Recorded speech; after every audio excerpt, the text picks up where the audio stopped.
first question I will be answering is, give an example of a time when you set a goal and were able to meet or achieve it. The goal that comes to mind when I think of this question is me as a junior wanting to run for student council president. So the situation I was in, I am a junior and I am the first junior to actually run for student council president, so the odds were already kind of against me, and I was in a school where we are very senior oriented with our different clubs and stuff, so being a president as a junior was kind of overwhelming. So that was the situation I was in.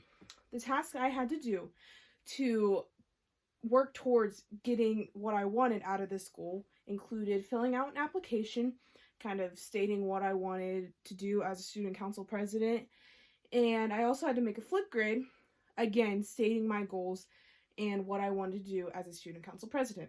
So the actions I had to do, I had to make sure that my goals were student body oriented and that they were goals that they wanted to see happen. And I also had to make sure my Flipgrid really put across what I wanted to be as student council president. And the results were, I ended up getting student council president, and I am now working to get my goals out into the student body and to try and make school a more enjoyable place. The second question I'll be answering is, give an example of a time when something you tried to accomplish failed. I know a perfect scenario for this. It is when I ran for the Kansas Youth 4-H Leadership Council.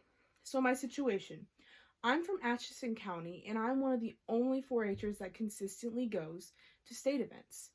So I knew going into it, I might not have as good as a chance as the other people, but it was worth a shot. So that was my situation. The task I had to do for it, where I had to fill out an initial application stating why I wanted to be on council and what I would do for the council. And I could have made it not past this round, but I did.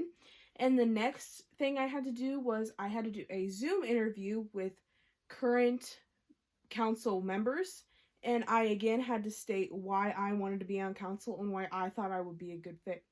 And I made it past that round. So then I had to do a speech for all of Kansas 4-H, and I just kind of had to wait for the voting process.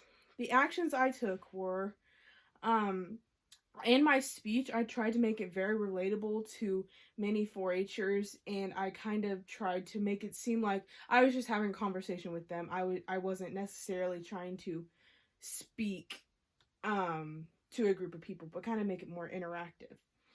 And I also made sure that I put across my goals as a smaller county 4-Her and how I wanted to implement them at the state level. So my results, I did not end up making it on council, but I learned so much through this process that it makes me want to run again, and I know what I have to do now to reach my goal in the future. Thanks.